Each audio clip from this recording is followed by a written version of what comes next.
जब सत्कर्मों की शक्ति का क्षय हो जाएगा तब फिर से उन पुराने असत कार्यों का फल होने लगेगा। जो अत्यंत बुरे कर्म करते हैं उन्हें भूत योनि, दानव योनि में जाना पड़ेगा। जब उनके बुरे कर्मों का फल समाप्त हो जाएगा तो उस समय उनका जितना भी सत्कर्म शेष है उसके फल से वे फिर मनुष्य हो आएंगे। जिस मार्ग में ब्रह्मलोक में आते हैं, जहाँ से पतन होने अथवा लौटने की संभावना नहीं होती, उसे देवयान कहते हैं और चंद्रलोक के मार्ग को पितृयान कहते हैं। अतएव वेदांत दर्शन के मत से मनुष्य ही जगत में सर्वश्रेष्ठ प्राणी है और यह कर्म भूमि पृथ्वी ही सर्वश्रेष्ठ स्थान है, क्योंकि एकमात्र यहीं पर उसके पूर्णत्व प्राप्त करने की सर्वोत्कृष्ट और सर्वाधिक संभावना है। देवदूत या देवता आदि को भी पूर्ण होने के लिए मनुष्य जन्म ग्रहण करना पड़ेगा। यह मानव जीवन एक अद्भुत स्थिति और अद्भुत अवसर है। अब हम दर्शन के एक अन्य पक्ष पर विचार करेंगे। बौद्ध लोग इस आत्मा का अस्तित्व एकदम अस्वीकार करते हैं। वे कहते हैं हम विचारों के प्रवाह को ही क्यों न चलने दें। शरीर और मन के पीछे उनके आधार स्वरूप आत्मा नामक कोई वस्तु मानने की क्या आवश्यकता है। इस शरीर और मन रूपी वस्तु से ही क्या यथेष्ट व्याख्या नहीं हो जाती और एक तीसरी वस्तु से क्या लाभ। यह युक्ति है तो बड़ी प्रबल। जहाँ तक बाह्य अनुसंधान की पहुँच है वहाँ तक तो यही प्रतीत होता है कि शरीर और मन रूपी यंत्र अपनी व्याख्या के लिए स्वयं ही पर्याप्त है। कम से कम हमें से अनेक इस तत्व को इसी दृष्टि से देखते हैं। तब फिर शरीर और मन से भिन्न पर साथ ही शरीर और मन के अधिष्ठान स्वरूप आत्मा नामक एक पदार्थ के अस्तित्व की कल्पना की क्या आवश्यकता है। बस शरीर और मन कहना ही तो पर्याप्त है। सतत परिणामशील जड़ प्रवाह का नाम है शरीर और सतत परिणामशील विचार प्रवाह का नाम है मन। तब यह तो एकत्व की प्रतीति हो रही है। वह कैसे होती है। बुद्ध कहते हैं कि यह एकत्व वास्तविक नहीं है। मान लो एक जलती मसाल को घुमाया जा रहा है तो इससे वह आग एक वृत्त सी प्रतीत होती है। वास्तव में कहीं कोई वृत्त नहीं है, पर मसाल के सतत घूमने से आग ने यह वृत्त रूप धारण कर लिया है। इसी प्रकार हमारे जीवन में भी एकत्व नहीं है। जड़ की राशि लगातार चल रही है। यदि संपूर्ण जड़ राशि को एक कहकर संबोधित करने की इच्छा हो तो करो, पर उसके अतिरिक्त वास्तव में कोई एकत्व नहीं है। मन के संबंध में भी यही बात है। प्रत्येक विचार दूसरे विचारों से पृथक है। यह प्रबल विचार प्रवाह की इस भ्रमात्मक एकत्व का भाव उत्पन्न कर देता है। अतः फिर तीसरी वस्तु की क्या आवश्यकता। जो कुछ दिखता है वह जड़ प्रवाह और यह विचार प्रवाह बस इन्हीं का अस्तित्व है। इनके पीछे और कुछ है, यह सोचने की आवश्यकता ही क्या है। बहुत से आधुनिक संप्रदायों ने बौद्धों के इस मत को ग्रहण कर लिया है, पर वे सभी इसे नई तथा अपनी खोज कहकर प्रतिपादित करना चाहते हैं।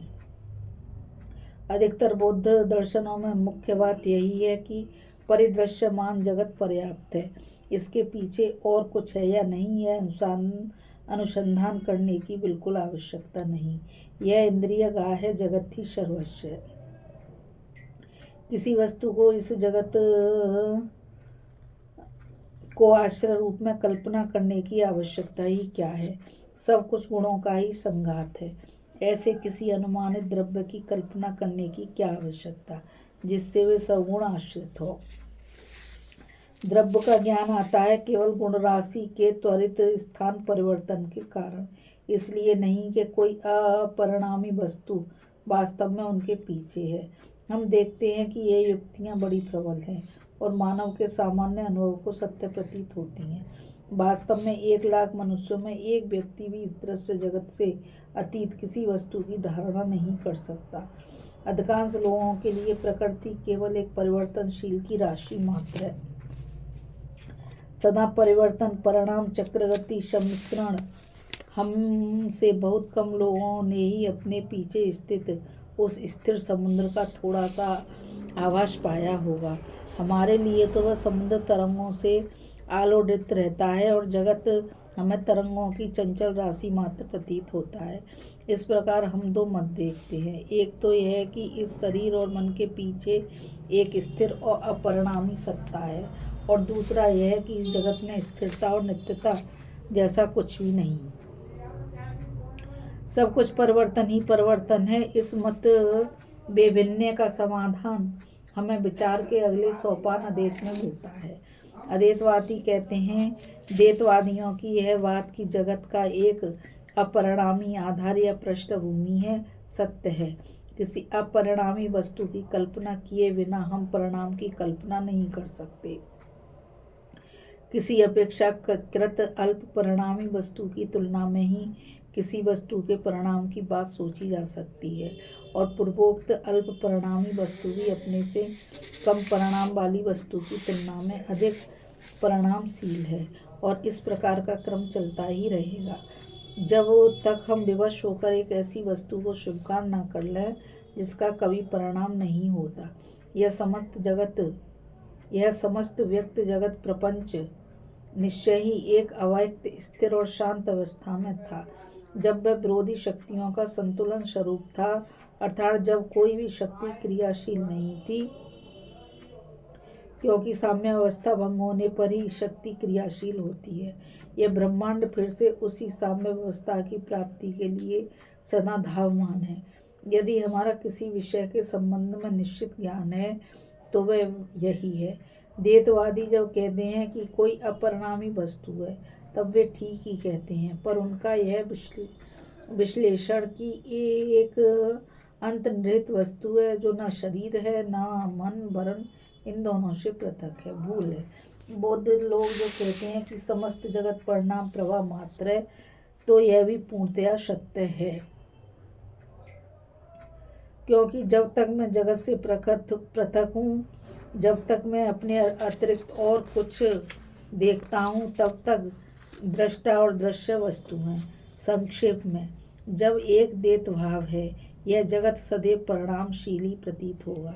पर असल बात यह है कि इस जगत में परिणाम भी हैं और अपरिणाम भी। आत्मा, मन और शरीर ये तीनों पृथक पृथक वस्तुएं नहीं हैं, बल्कि वे एक ही हैं, क्योंकि इन तीनों से बना हुआ यह प्राणी वस्तुतः एक ही है।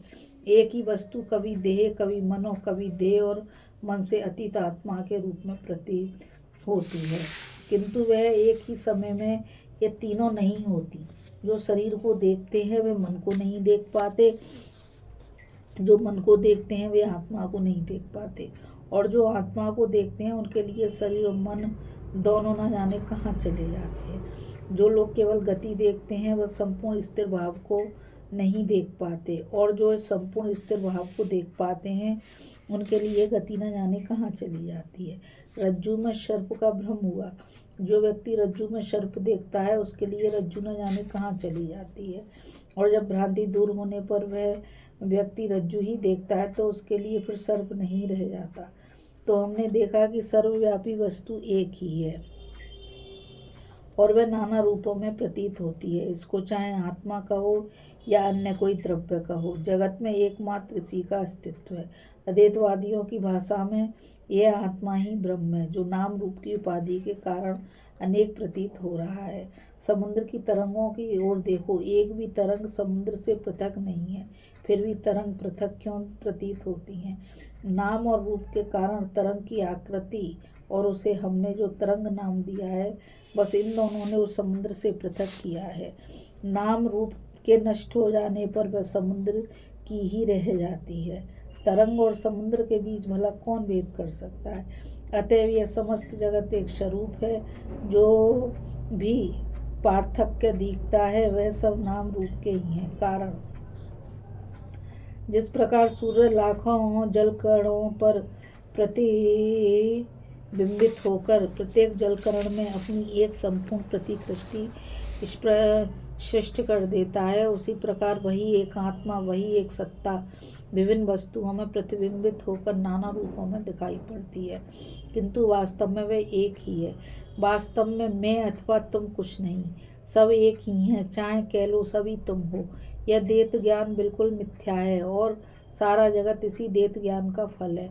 जब विवेक का उदय होने पर मनुष्य देखता है कि दो वस्तुएं नहीं, एक ही वस्तु है, तब उसे बोध होता है कि वह स्वयं यह अनंत ब्रह्मांड स्वरूप है। मैं ही वह परिवर्तनशील जगत हूँ और मैं ही अपरिणामी निर्गुण नित्य पूर्ण नित्यानंद में हूँ। अतएव नित्य शुद्ध नित्य पूर्ण अपरिणामी अपरिवर्तनीय एक आत्मा है, उसका कभी परिणाम नहीं होता और ये सब विभिन्न परिणाम उस एक आत्मा में प्रतीत होते हैं। उस पर नाम रूप ने ये सब विभिन्न स्वप्न चित्र अंकित कर दी है। रूप ने ही तरंग को समुद्र से पृथक किया है। मान लो कि तरंग विलीन हो गई हो, क्या यह रूप रहेगा? नहीं, वह बिल्कुल चला जाएगा। तरंग का अस्तित्व पूर्ण रूप से समुद्र के अस्तित्व पर निर्भर है, पर समुद्र का अस्तित्व तरंग के अस्तित्व पर निर्भर नहीं है। जब तक तरंग रहती है तब तक रूप भी रहता है। वह तरंग के विलीन हो जाने पर वह रूप फिर नहीं रह सकता। इस नाम रूप को ही माया कहते हैं। वह माया ही भिन्न भिन्न व्यक्तियों का सृजन करके उनमें आपस में पार्थक्य का बोध करा रही है, पर वास्तव में इसका अस्तित्व नहीं है। माया का अस्तित्व है, यह नहीं कहा जा सकता। रूप या आकृति का अस्तित्व है, यह नहीं कहा जा सकता, क्योंकि वह तो दूसरे के अस्तित्व पर निर्भर रहती हैं और उसका अस्तित्व नहीं है। यह भी नहीं कहा जा सकता, क्योंकि उसी ने तो यह सारा भेद उत्पन्न किया है। अद्वैतवादियों के मत से इस माया या अज्ञान या नाम रूप अथवा यूरोपीय लोगों की भाषा में इस देश काल निमित्त के कारण यह एक अनंत सत्ता इस विचित्र में जगत के रूप में दिख पड़ती है। परमार्थतः यह जगत एक अखंड स्वरूप है। जब तक कोई दो परमार्थतः सत्य वस्तुओं की कल्पना करता है तब तक वह भ्रम में है। जब वह जान जाता है कि सत्ता केवल एक ही है, तभी वह यथार्थ में जानता है। जितना ही काल बीतता जाता है उतना ही हमारे निकट भौतिक स्तर पर, मानसिक स्तर पर और आध्यात्मिक स्तर पर भी वह सत्य प्रमाणित होता जाता है। अब प्रमाणित हो गया है कि तुम, मैं, सूर्य, तारे सभी एक ही जड़ समुद्र से भिन्न भिन्न अंशों के नाम मात्र हैं और यह जड़ राशि सतत परिवर्तित होती रहती है। शक्ति का जो कण कुछ मास पहले सूर्य में था, हो सकता है आज वह मनुष्य के भीतर आ गया हो, कल शायद वह पशु के भीतर और परसों शायद किसी उद्भिद के भीतर प्रवेश कर जाए। आना जाना निरंतर हो रहा है। यह सब एक अखंड जड़ राशि है। भेद है केवल नाम और रूप में। इसके एक बिंदु का नाम है सूर्य, एक का चंद्र, एक का तारा, एक का मनुष्य, एक का पशु, एक का उद्भिद आदि आदि, और ये सारे नाम भ्रमात्मक हैं। इसमें कोई वास्तविकता नहीं है, क्योंकि इस जड़ राशि का लगातार परिवर्तन हो रहा है। इसी जगत को एक दूसरे दृष्टिकोण से देखने पर यह एक विशाल विचार समुद्र के समान प्रतीत होगा, जिसका एक एक बिंदु एक एक विशेष मन है। तुम एक मन हो, मैं एक मन हूँ, प्रत्येक व्यक्ति केवल एक एक मन है। फिर इसी जगत को ज्ञान की दृष्टि से देखा जाता है, अर्थात जब आँखों से मोह का आवरण हट जाता है, जब मन शुद्ध हो जाता है, तब यही नित्य शुद्ध अपरिणामी अविनाशी अखंड पूर्ण स्वरूप पुरुष के रूप में प्रतीत होता है।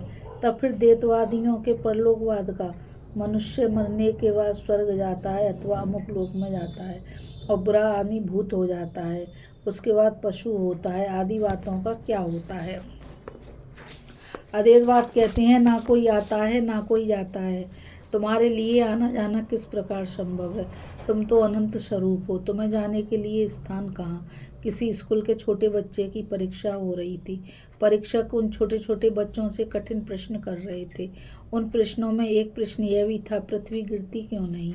उन्हें आशा थी कि बच्चों से उत्तर में गुरुत्वाकर्षण का सिद्धांत या दूसरा कोई जटिल वैज्ञानिक सत्य मिले।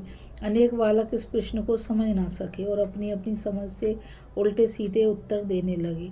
पर एक बुद्धिमती बालिका ने एक दूसरा प्रश्न करते हुए उसका उत्तर दिया, पृथ्वी गिरेगी कहाँ? यह प्रश्न तो निरर्थक है। विश्व में ऊंचा नीचा कुछ भी नहीं है। ऊंचा नीचा तो साक्ष्य ज्ञान मात्र है। आत्मा के संबंध में भी यही बात है। इसके संबंध में जन्म मृत्यु का प्रश्न ही निरी मूर्खता है। कौन जाता है, कौन आता है, तुम कहाँ नहीं हो? वह स्वर्ग कहाँ है जहाँ तुम पहले से ही नहीं हो? मनुष्य की आत्मा सर्वव्यापी है, तुम कहाँ जाओगे, कहाँ नहीं जाओगे? आत्मा तो सब जगह है। अतएव यह जन्म मृत्यु स्वर्ग नरक आदि रूप बच्चों जैसा स्वप्न, बच्चों जैसा भ्रम, सब कुछ पूर्ण जीवन मुक्त व्यक्ति के लिए एकदम गायब हो जाता है। जिनके भीतर कुछ अज्ञान अवशिष्ट है, उनको यह ब्रह्मलोक पर्यंत नाना प्रकार के दृश्य दिखाकर फिर अंतर्हित होता है, और जो अज्ञानी है उनके लिए वे रह जाता है। स्वर्ग जाएंगे, मरेंगे, पैदा होंगे, इन सब बातों पर सारा संसार विश्वास क्यों करता है? मैं एक पुस्तक पढ़ रहा हूँ, उसके पृष्ठ पर पृष्ठ पढ़े जा रहा हूँ और उन्हें उलटते जा रहा हूँ, और एक पृष्ठ आया, वह भी उलट दिया गया। परिवर्तन किस में हो रहा है? कौन आ जा रहा है? मैं नहीं। इस पुस्तक के पन्ने ही उल्टे जा रहे हैं। सारी प्रकृति आत्मा के सन्मुख रखी एक पुस्तक के समान है। उसका एक के बाद दूसरा अध्याय पढ़ा जा रहा है। फिर एक नया दृश्य सामने आता है, पढ़ने के बाद उसे भी उलट दिया जाता है। फिर एक नया अध्याय सामने आता है, पर आत्मा जैसी थी वैसी ही रहती है, वही अनंत स्वरूप। परिणाम प्रकृति का हो रहा है, आत्मा का नहीं। आत्मा का कभी भी परिणाम नहीं होता। जन्म मृत्यु प्रकृति में है, तुम में नहीं। फिर भी अज्ञ लोग भ्रांत होकर सोचते हैं कि हम मर रहे हैं, हम जी रहे हैं, प्रकृति नहीं है। बात ठीक वैसी ही है जैसे हम भ्रांतिवश समझते हैं कि सूरज चल रहा है, पृथ्वी नहीं। अतः यह समस्त भ्रांति ही है। जैसे रेलगाड़ी के बदले हम खेत आदि को चलायमान मानते हैं, जन्म और मृत्यु की यह भ्रांति भी ठीक वैसी है। जब मनुष्य किसी विशेष भाव में रहता है, तब वह इसी सत्ता को पृथ्वी, सूरज, चंद्र, तारा आदि के रूप में देखता है। और जो लोग इस मनोभाव से युक्त हैं, वे भी ठीक ऐसा ही देखते हैं। मेरे तुम्हारे बीच अस्तित्व के विभिन्न स्तरों पर लाखों जीव हो सकते हैं, वे हमें कभी न देख पाएंगे और हम भी उन्हें कभी नहीं। हम केवल अपने ही प्रकार के चित्तवृत्ति संपन्न और अपने ही स्तर के प्राणियों को देख सकते हैं। जिन वाद्य यंत्रों में एक ही प्रकार का कंपन है, उनमें से एक के बजने पर से सभी बज उठेंगे। मान लो हम अभी उस कंपन से युक्त हैं, उसे हम मानव कंपन नाम दे देते हैं। अब यदि वह कंपन बदल जाए तो फिर मनुष्य दिखाई ही नहीं देंगे, संपूर्ण मानव जगत अदृश्य हो जाएगा और उसके बदले अन्य दृश्य हमारे सामने आ जाएंगे। हो सकता है देव जगत और देवता आदि आ जाए, अथवा दुष्ट मनुष्यों के लिए दानव और दानव जगत आ जाए, पर यह सभी एक ही जगत के विभिन्न दृष्टिकोण हैं। यह जगत मानव दृष्टि से सूरज, चंद्र, तारा आदि रूपों में दिखता है। फिर यही दानव की दृष्टि से देखने पर नरक या दंडालय के रूप में प्रतीत होता है, और जो स्वर्ग जाना चाहता है वे इसी जगत को स्वर्ग के रूप में देखते हैं। जो व्यक्ति आजीवन यह सोचता रहा है कि मैं स्वर्ग में सिंहासन पर बैठे हुए ईश्वर के निकट जाकर सारा जीवन उसकी उपासना करूंगा, वह मृत्यु के बाद अपने उसी मनोभाव के रूप देखता है। यह जगत ही उसके लिए एक बृहत स्वर्ग में परिणत हो जाएगा। वह देखेगा कि नाना प्रकार की अप्सराएं, किन्नर आदि उड़ते फिर रहे हैं, देवतागण सिंहासनों पर बैठे हैं, स्वर्ग आदि सब कुछ मनुष्य के गढ़े हुए हैं। अतएव अद्वैतवादी कहते हैं, द्वैतवादियों की बात सत्य तो है, पर यह सब उनका अपना ही बनाया हुआ है। ये सब लोग, ये देव, दानव, जन्म, पुनर्जन्म आदि सभी काल्पनिक हैं, और मानव जीवन ही भी ऐसा ही है, और जीवन ऐसा ही है। ये सब तो काल्पनिक हो और मानव जीवन सत्य हो, ऐसा कभी नहीं हो सकता। इसी जीवन मात्र को सत्य मानकर मनुष्य सर्वदा एक महान भूल करता है। अनन्य वस्तुओं को तो जैसे स्वर्ग, नरक आदि को काल्पनिक कहने से वह ठीक समझ लेता है, पर अपने अस्तित्व को वह कभी काल्पनिक मानना नहीं चाहता। यह सारा दृश्यमान जगत कल्पना मात्र है। और सबसे बड़ा मिथ्या ज्ञान तो यह है कि हम शरीर हैं। हम कभी भी शरीर नहीं थे और ना कभी हो सकते। हम केवल मनुष्य हैं। यह कहना एक भयानक असत्य है। हम तो जगत के ईश्वर हैं। ईश्वर की उपासना करके हमने सदा अपनी अव्यक्त आत्मा की उपासना की है। अपने को जन्म से ही दुष्ट और पापी सोचना, यही सबसे बड़ी मिथ्या बात है। पापी तो वह है जो दूसरों को पापी देखता है। मान लो यहाँ एक बच्चा है और सोने की मोहरों से भरी एक थैली तुम यहाँ मेज पर रख देते हो। मान लो एक चोर आया और थैली ले गया। बच्चे की दृष्टि में थैली का रखा जाना और चोरी हो जाना दोनों समान है। उसके भीतर चोर नहीं है, इसलिए बाहर भी चोर नहीं देखेगा।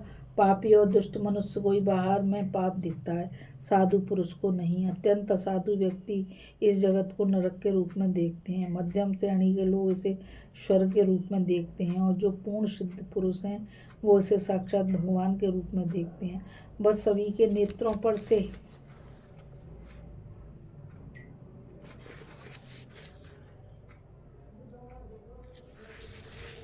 आवरण हट जाता है और पवित्र एवं शुद्ध हुआ वह व्यक्ति देखता है कि उसकी दृष्टि बिल्कुल बदल गई है। जो दुष्स्वप्न से लाखों वर्षों से पीड़ित कर रहे थे वे एकदम समाप्त हो जाते हैं। और जो अपने को कभी ऊपर, कभी नीचे, कभी पृथ्वी पर, कभी स्वर्ग में तो कभी और किसी स्थान में स्थित समझता था, वह देखता है कि यह वास्तव में सर्वव्यापी है। वह काल के अधीन नहीं है, काल ही उसके अधीन है। सारे स्वर्ग उसके भीतर है। वह स्वयं किसी स्वर्ग में अवस्थित नहीं है। और मनुष्य ने आज तक जितने देवताओं की उपासना की है वे सब के सब उसके भीतर ही अवस्थित हैं। वह स्वयं किसी देवता में अवस्थित नहीं है। वह देव, असुर, मानव, पशु, उद्भिद, प्रस्तर आदि सभी का सृष्टि करता है। और उस समय मनुष्य का असल स्वरूप उसके निकट उस जगत से श्रेष्ठतर, स्वर्ग से भी श्रेष्ठतर, अनंत काल से भी अधिक अनंत और सर्वव्यापी आकाश से भी अधिक सर्वव्यापी रूप से प्रकाशित होता है। तभी मनुष्य निर्भय हो जाता है, तभी वह मुक्त हो जाता है। तब सारी भ्रांति दूर हो जाती है, सारे दुख दूर हो जाते हैं, सारा भय एकदम चिरकाल के लिए समाप्त हो जाता है। तब जन्म न जाने कहाँ चला जाता है और उसके साथ मृत्यु भी। दुख न जाने कहाँ गायब हो जाता है, उसके साथ सुख भी। पृथ्वी उड़ जाती है और उसके साथ साथ स्वर्ग भी उड़ जाता है। शरीर चला जाता है और उसके साथ मन भी। उस व्यक्ति की दृष्टि में यह सारा विश्व मानो अंतर्हित हो जाता है। यह जो शक्तियों का निरंतर संग्राम, निरंतर संघर्ष है, यह सब एकदम समाप्त हो जाता है। और जो स्वयं शक्ति और भूत के रूप में, प्रकृति के विभिन्न स्वरूपों के रूप में, स्वयं प्रकृति के रूप में स्वर्ग, पृथ्वी, उद्भिद, पशु, मनुष्य, देवता आदि के रूप में प्रकट हो रहा था, वह समस्त एक अनंत अच्छे अपरिणामी सत्ता के रूप में परिणित हो जाता है। और ज्ञानी पुरुष देख पाते हैं कि वे उस सत्ता से अभिन्न है। जिस प्रकार आकाश में नाना वर्ण के मेघ आकार कुछ देर खेलकर फिर अंतर्हित हो जाते हैं, उसी प्रकार इस आत्मा के सन्मुख पृथ्वी, स्वर्ग, चंद्रलोक, देवता, सुख दुख आदि आते हैं, पर वे उसी अनंत अपरिणामी नील आकाश को हमारे सन्मुख छोड़कर अंतरित हो जाते हैं। आकाश में कभी परिवर्तन नहीं होता, परिवर्तन केवल मेघ में होता है। भ्रम के वश को हम सोचते हैं कि हम अपवित्र हैं, हम शांत हैं, हम पृथक हैं, पर असल में यथार्थ मनुष्य एक अखंड सत्ता स्वरूप है। यहाँ पर दो प्रश्न उठते हैं। पहला यह है कि क्या इसकी उपलब्धि संभव है। अब तक तो सिद्धांत और दर्शन की बात हुई, पर क्या उसकी अपरोक्षानुभूति संभव है। हाँ, बिल्कुल संभव है। ऐसे अनेक व्यक्ति संसार में इस समय भी जीवित हैं जिनका अज्ञान सदा के लिए चला गया। तो क्या सत्य की उपलब्धि के बाद उनकी तुरंत मृत्यु हो जाती है? उतनी जल्दी नहीं जितनी जल्दी हम समझते हैं। मान लो एक लकड़ी से जुड़े हुए दो पहिए साथ साथ चल रहे हैं। अब यदि मैं एक पहिए को पकड़कर बीच की लकड़ी काट दूं तो जिस पहिए को मैंने पकड़ रखा है वह तो रुक जाएगा, पर दूसरा पहिया जिसमें पहले का वेग अभी नष्ट नहीं हुआ है और कुछ दूर चलेगा और फिर गिर पड़ेगा। पूर्ण शुद्ध रूप आत्मा मानो एक पहिया है और शरीर मन रूप भ्रांति दूसरा पहिया। ये दोनों कर्म रूपी लकड़ी द्वारा जुड़े हुए हैं। ज्ञान माना कुल्हाड़ी है जो जोड़ने वाली इस लकड़ी को काट देता है। जब आत्मा रूपी पहिया रुक जाता है तब आत्मा यह सोचना छोड़ देती है कि वह आ रही है या जा रही है, उसका अथवा उसका जन्म होता है, मृत्यु होती है। तब वह उस प्रकार के सभी अज्ञानात्मक भावों का त्याग कर देती है। और जब उसका यह भाव कि वह प्रकृति के साथ संयुक्त है, उसके अभाव और वासनाएं बिल्कुल चली जाती हैं, तब वह देखती है कि वह पूर्ण है, वासना रहित है। पर शरीर मन रूप पहिए में पूर्व कर्मों का वेग बचा हुआ है। अतः जब तक पूर्व कर्मों का यह वेग पूरी तरह समाप्त नहीं हो जाता तब तक शरीर और मन बने रहते हैं।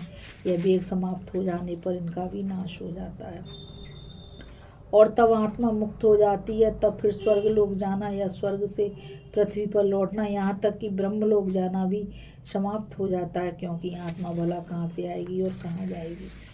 जिन व्यक्तियों ने इस जीवन में ही इस अवस्था को प्राप्त कर लिया है, जिन्हें कम से कम 1 मिनट के लिए भी संसार का यह साधारण दृश्य बदलकर सत्य का ज्ञान मिल गया है, उन्हें जीवन मुक्त कहते हैं। जीवित रहते हुए मुक्ति प्राप्त करना ही वेदांती का लक्ष्य है।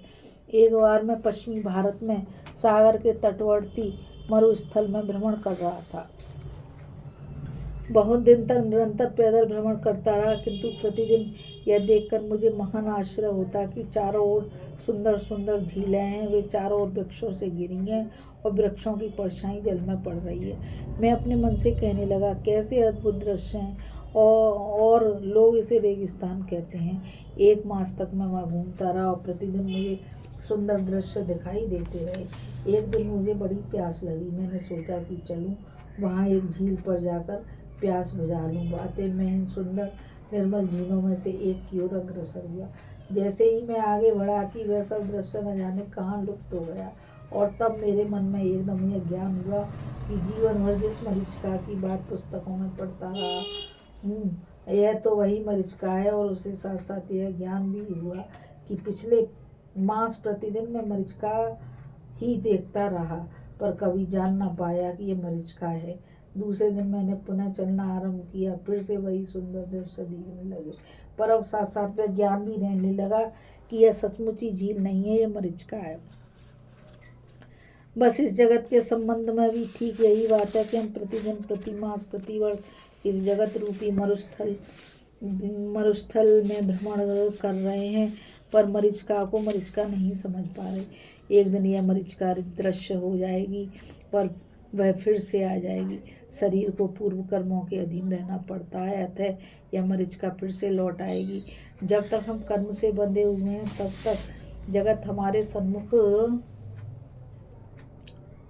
आएगा, पर वे पहले की भांति हम पर प्रभाव न डाल सकेंगे। इस नवीन ज्ञान के प्रभाव से कर्म की शक्ति का नाश हो जाएगा, इसके विष के दांत टूट जाएंगे। जगत हमारे लिए एकदम बदल जाएगा, क्योंकि जैसे ही जगत दिखाई देगा वैसे ही उसके साथ उसका स्वरूप और सत्य तथा मरीचिका के भेद का ज्ञान भी हमारे सामने प्रकाशित हो जाएगा। तब यह जगत पहले का सा जगत नहीं रह जाएगा, किंतु इसमें एक भय की आशंका है। हम देखते हैं कि प्रत्येक देश में लोग इस वेदांत मत को अपनाकर कहते हैं, मैं धर्माधर्म से अतीत हूँ, मैं नैतिकता के किसी नियम से नहीं बंधा हूँ, अतः मेरी जो इच्छा होगी वही करूँगा। इस देश में आजकल देखोगे अनेक मूर्ख कहते रहते हैं, मैं बुद्ध नहीं हूँ, मैं स्वयं ईश्वर हूँ, मेरी जो इच्छा होगी वही करूँगा। यह ठीक नहीं है। यद्यपि यह बात सच है कि आत्मा भौतिक, मानसिक और नैतिक सभी प्रकार के नियमों के परे है। नियम के अंदर बंधन है और नियम से बाहर मुक्ति। यह भी सच है कि मुक्ति आत्मा का जन्मगत स्वभाव है, यह उसका जन्म सिद्ध अधिकार है, और आत्मा का यह वास्तविक मुक्त स्वभाव भौतिक आवरण के भीतर से मनुष्य की आपात प्रत्यय मान स्वतंत्रता के रूप में अनुभव करते हैं। हम अपने को मुक्त अनुभव किए बिना एक क्षण भी जीवित नहीं रह सकते, बोल नहीं सकते और श्वास प्रश्वास भी नहीं ले सकते, किंतु फिर कुछ विचार करने पर यह भी प्रमाणित हो जाता है कि हम एक यंत्र के समान हैं, मुक्त नहीं। तब कौन सी बात सत्य है, सत्य मानी जाएगी। हम मुक्त हैं, यह धारणा ही क्या भ्रमात्मक है? एक पक्ष कहता है कि मैं मुक्त हूँ, यह धारणा भ्रमात्मक है, और दूसरा पक्ष कहता है मैं बद्ध हूँ, यह धारणा भ्रमात्मक है। ये कैसे? वास्तव में मनुष्य मुक्त है। मनुष्य परमार्थ जो है वह मुक्त के अतिरिक्त और कुछ हो ही नहीं सकता। किंतु जो ही वह माया के जगत में आता है त्यों ही नाम रूप के भीतर पड़ जाता है, तो ही वह बद्ध हो जाता है। स्वाधीन इच्छा कहना ही भूल है। इच्छा कभी स्वाधीन नहीं हो सकती, कि होगी कैसे? जो यथार्थ मनुष्य हैं वह जब बद्ध हो जाता है तब उसकी इच्छा की उत्पत्ति होती है, इससे पहले नहीं। मनुष्य की इच्छा बद्ध है, किंतु जो उसका आधार है वह तो सदा ही मुक्त है। इसलिए बंधन की दशा में भी, चाहे मनुष्य जीवन हो, चाहे देव जीवन, चाहे पृथ्वी पर हो, चाहे स्वर्ग में, हम में यह स्वतंत्रता या मुक्ति की स्मृति रहती ही है, जो कि हमारा विधि प्रदत्त अधिकार है। और जाने हो या अनजाने हम सब इस मुक्ति की ओर अग्रसर हो रहे हैं। मनुष्य जब मुक्त हो जाता है तब वह किस प्रकार नियम में बद्ध रह सकता है? तब विश्व का कोई भी नियम उसे बांध नहीं सकता, क्योंकि वह विश्व ब्रह्मांड ही उसका हो जाता है। वह विश्व ब्रह्मांड स्वरूप है। या तो कह लो कि वही विश्व ब्रह्मांड है, या फिर कह लो कि उसके लिए विश्व ब्रह्मांड का अस्तित्व ही नहीं है। तब फिर उसके लिए लिंग, देश आदि छोटे छोटे भाव किस प्रकार संभव है? वह कैसे रहेगा? मैं पुरुष हूँ, मैं स्त्री हूँ, अथवा मैं बालक हूँ। क्या ये सब मिथ्या बातें नहीं है? उसने जान लिया है कि यह सब मिथ्या है, तब वह भला किस तरह कहेगा ये किस पुरुष के अधिकार हैं, और ये स्त्री के? किसी का कुछ अधिकार नहीं, किसी का स्वतंत्र अस्तित्व नहीं, पुरुष ही नहीं और स्त्री भी नहीं। आत्मा तो लिंग ही है। यह नित्य शुद्ध है। मैं पुरुष हूँ, मैं स्त्री, मैं अमुक देशवासी हूँ, यह सब कहना केवल मिथ्या है। सभी देश मेरे हैं, सारा विश्व मेरा है, क्योंकि मैंने अपने को मानो सारे विश्व से ढक लिया है। सारा विश्व भी मानो मेरा शरीर हो गया है। किंतु हम देखते हैं कि बहुत से लोग विचार करते समय ये सब बातें भूल मुख से कहने पर भी आचरण में सभी प्रकार के अपवित्र कार्य करते रहते हैं। और यदि उनसे पूछे तुम ऐसा क्यों कर रहे हो, तो वह उत्तर देंगे यह तुम्हारी समझ की भूल है, हमसे कोई अन्याय होना असंभव है। इन सब लोगों को किस कसौटी पर कसौटी यह है। यद्यपि शुभ और अशुभ दोनों एक ही आत्मा के आंशिक प्रकाश मात्र, फिर भी अशुभ मनुष्य के वास्तविक स्वरूप का, उसकी आत्मा का ब्रह्मतम आवरण और शुभ अपेक्षाकृत निकटतर आवरण है। जब तक मनुष्य अशुभ के स्तर को छिन्न नहीं कर लेता तब तक वह शुभ के स्तर पर नहीं पहुंच सकता। जब तक वह शुभ और अशुभ दोनों के स्तरों को पार नहीं कर लेता तब तक वह आत्मा तक नहीं पहुंच सकता। आत्मा की प्राप्ति होने पर उसके लिए फिर क्या रह जाता है? अत्यंत अल्प कर्म, अतीत जीवन के कर्मों का अति अल्प वेग, पर वह वेग भी शुभ कर्मों का ही वेग होता है। जब तक अशुभ वेग समाप्त नहीं हो जाता तब तक पहले की अपवित्रता बिल्कुल दग्ध नहीं हो पाती। तब तक कोई भी सत्य का साक्षात्कार और उसकी उपलब्धि नहीं कर सकता।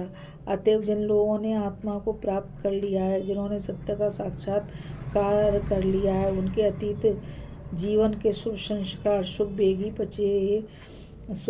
बचे रहता है। शरीर में वास करते हुए भी और अविरहित कर्म करते हुए भी वे केवल सत्कर्मी करते हैं। उनके मुख से सबके प्रति केवल आशीर्वाद ही निकलता है।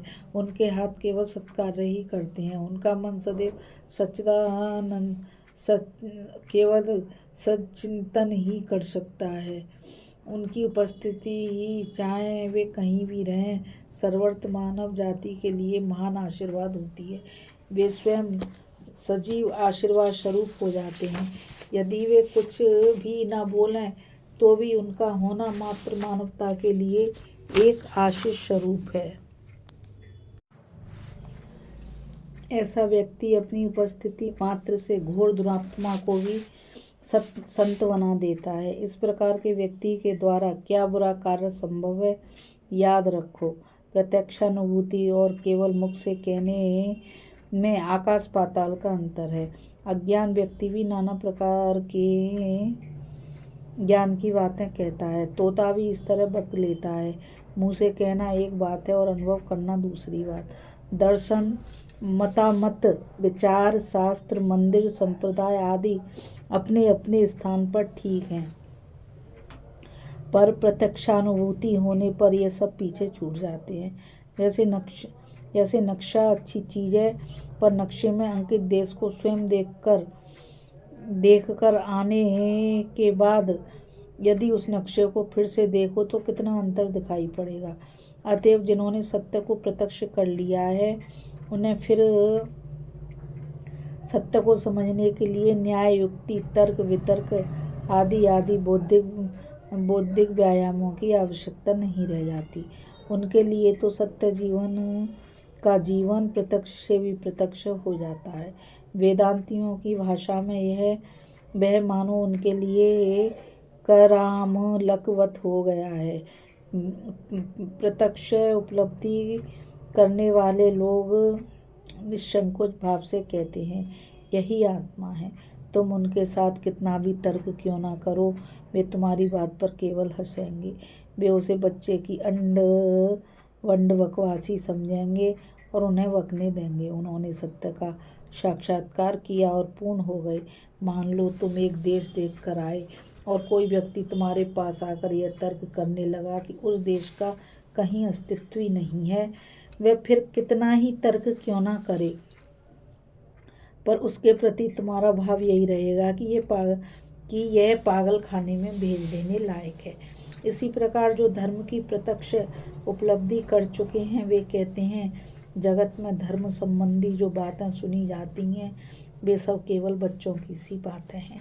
प्रत्यक्षानुभूति ही धर्म का सार है। धर्म की उपलब्धि की जा सकती है। प्रश्न यह है कि क्या तुम उसके अधिकारी हो चुके हो? क्या तुम्हें धर्म की सचमुच आवश्यकता है? यदि तुम ठीक ठीक प्रयत्न करो तभी तुम्हें प्रत्यक्ष उपलब्धि होगी और तभी तुम वास्तव में धार्मिक होगे। जब तक यह उपलब्धि तुम्हें नहीं होती तब तक तुम में और नास्तिक में कोई भेद नहीं। नास्तिक तो फिर भी निष्कपट होते हैं, किंतु जो कहता है कि मैं धर्म में विश्वास करता हूँ पर उसकी प्रत्यक्ष अनुभूति की चेष्टा नहीं करता, यह निश्चय ही निष्कपट नहीं है।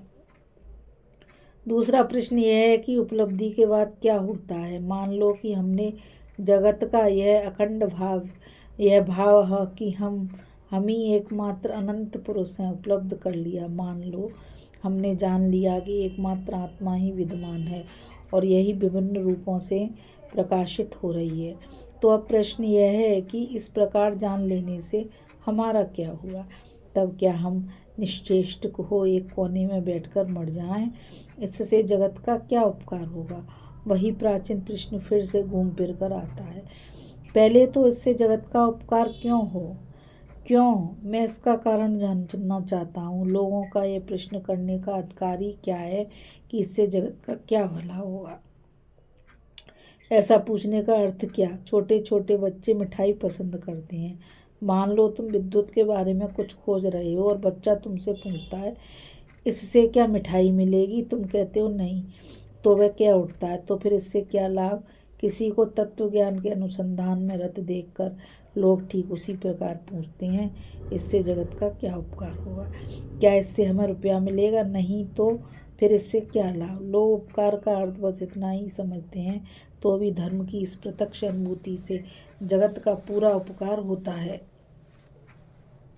लोगों को भय होता है कि जब वे यह अवस्था प्राप्त कर लेंगे, जब उन्हें ज्ञान हो जाएगा कि सभी एक है, तब उनके प्रेम का स्रोत सूख जाएगा। जीवन में जो कुछ मूल्यवान है वह सब चला जाएगा।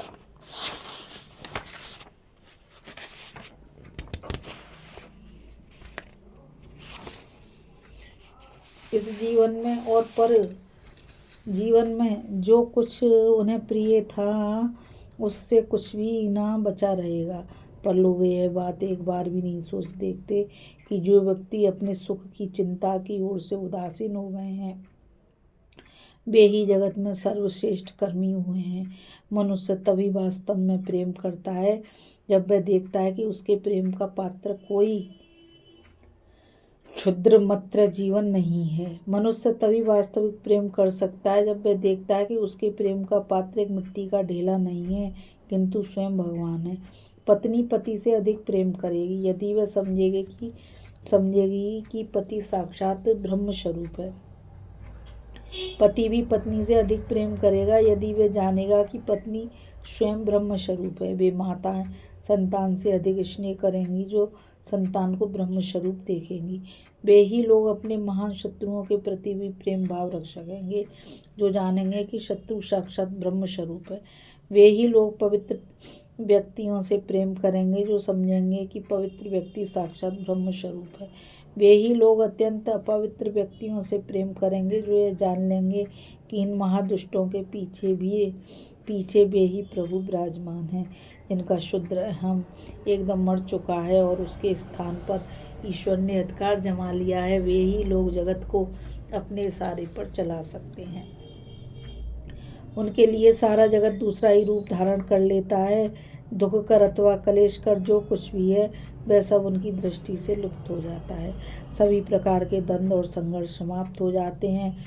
तब यह जगत जहाँ हम प्रतिदिन एक टुकड़ा रोटी के लिए झगड़ा और मारपीट करते हैं, उनके लिए कारागार होने के बदले एक क्रीड़ा क्षेत्र बन जाता है। तब जगत बड़ा सुंदर रूप धारण कर लेता है। ऐसे ही व्यक्ति को यह कहने का अधिकार है कि वह जगत कितना सुंदर है। उन्हीं को यह कहने का अधिकार है कि सब मंगल स्वरूप है। इस प्रकार की प्रत्यक्ष उपलब्धि से जगत का यह महानित होगा कि ये अविराम विवाद द्वंद्व आदि सब दूर होकर जगत शांति का राज्य हो जाएगा। यदि जगत के सभी मनुष्य आज इस महान सत्य के एक भी बिंदु की उपलब्धि कर सकें तो उनके लिए ये सारा जगत एक दूसरा ही रूप धारण कर लेगा और यह सब झगड़ा समाप्त हो जाएगा। शांति का राज्य आ जाएगा। यह घिनौना उतावलापन, यह स्पर्धा जो हमें अन्य सभी को ढकेल कर आगे बढ़ निकलने के लिए विवश करती है, इसके साथ साथ सब प्रकार की अशांति, घृणा, ईर्ष्या एवं सभी प्रकार का अशुभ सदा के लिए चला जाएगा। उस समय देवता लोग इस जगत में वास करेंगे। उस समय यही जगत स्वर्ग हो जाएगा। और जब देवता देवता से खेलेगा, देवता देवता से मिलकर कार्य करेगा, देवता देवता से प्रेम करेगा, तब क्या अशुभ ठहर सकता है। ईश्वर की प्रत्यक्ष उपलब्धि की यही एक बड़ी उपयोगिता है। समाज में तुम जो कुछ देख रहे हो वह सभी उस समय परिवर्तित होकर एक दिव्य रूप धारण कर लेगा। तब तुम किसी मनुष्य को बुरा नहीं समझोगे। यही प्रथम महालाभ है। उस समय तुम लोग किसी अन्याय करने वाले नर नारी की ओर घृणापूर्ण दृष्टि से नहीं देखोगे। हे महिलाओं, फिर तुम रात भर रास्ते में भटकती फिरने वाली दुखिया स्त्री की ओर घृणा से ना देखोगी, क्योंकि तुम वहाँ भी साक्षात ईश्वर को देखोगी। तब तुम में ईर्ष्या अथवा दूसरों पर शासन करने का भाव नहीं रहेगा, वह सब चला जाएगा। तक प्रेम इतना प्रबल हो जाएगा कि मानव जाति को सतपथ पर चलने के लिए फिर चाबुक की आवश्यकता नहीं रह जाएगी। यदि संसार के नर नारियों का दंश लक्ष्यांश पर भी बिल्कुल चुप रहकर एक क्षण के लिए कहे, तुम सभी ईश्वरों, हे मानवों, हे पशुओं, हे सब प्रकार के जीवित प्राणियों, तुम सभी एक जीवंत ईश्वर के प्रकाश हो, तो आधे घंटे के अंदर ही सारे जगत का परिवर्तन हो जाएगा। उस समय चारों ओर घृणा के बीज न बोकर, ईर्ष्या और असत चिंता का प्रवाह न फैलाकर सभी देशों के लोग सोचेंगे कि सभी वे हैं। जो कुछ तुम देख रहे हो या अनुभव कर रहे हो वह सब वही है। तुम्हारे भीतर अशुभ न रहने पर तुम अशुभ किस तरह देखोगे। तुम्हारे भीतर यदि चोर ना हो तो तुम किस प्रकार चोर देखोगे। तुम स्वयं खूनी नहीं हो तो किस प्रकार खूनी देखोगे। तुम साधु हो जाओ, तुम असाधु भाव तुम्हारे अंदर से एकदम चला जाएगा। इस प्रकार सारे जगत का परिवर्तन हो जाएगा। यही समाज का सबसे बड़ा लाभ है। मनुष्य के लिए यही महान लाभ है। ये सब भाव भारत में प्राचीन काल में अनेक महात्माओं द्वारा आविष्कृत और कार्य रूप में परिणित हुए थे, पर आचार्य की संकीर्णता और देश की पराधीनता आदि अनेक विध कारणों से ये सब भाव चारों ओर फैल न सके। फिर ये सब महान सत्य है, जहाँ भी इन विचारों का प्रभाव पड़ा वहीं मनुष्य ने देवत्व प्राप्त कर लिया। ऐसी ही एक देव स्वभाव मनुष्य के स्पर्श द्वारा मेरा समस्त जीवन परिवर्तित हो गया है। इसके संबंध में आगामी रविवार को मैं तुमसे कहूँगा। आज इन सब भावों का जगत में प्रचार करने का समय आ गया है। अब मठों की चहारदीवारी में आबद्ध न रहकर, केवल पंडितों के पढ़ने की दार्शनिक पुस्तकों में आबद्ध न रहकर, केवल कुछ संप्रदायों के अथवा कुछ पंडितों के एकाधिकार में न रहकर इन भावों का समस्त जगत में प्रचार होगा, जिससे ये साधु पापी अबाल वृद्ध वनिता शिक्षित अशिक्षित सभी की साधारण संपत्ति हो जाए। तब ये सब भाव इस जगत के वातावरण को ओतप्रोत कर देंगे और हम श्वास प्रवास द्वारा जो वायु ले रहे हैं वे अपने प्रत्येक स्पंदन के साथ कहने लगेगी, तत्त्वमसि। असंख्य चंद्र सूर्य पूर्ण यह समग्र ब्रह्मांड वाक शक्ति युक्त प्रत्येक प्राणी के माध्यम से एक स्वर से कह उठेगा, तत्त्वमसि। आज हमारी स्वामी विवेकानंद जी की पुस्तक ज्ञान योग समाप्त हुई और हम अब आगे उन्हीं की एक और रचना राजयोग को लेकर आपके सामने उपस्थित होंगे और उसको पढ़ेंगे। और मैं आप सभी से यही कहना चाहूँगी कि इस चैनल को ज़्यादा से ज़्यादा लाइक शेयर और सब्सक्राइब कीजिए, ताकि यह मूल्य ज्ञान अधिक से अधिक लोगों तक पहुँच सके। राधे राधे, जय श्री कृष्णा, नमस्कार।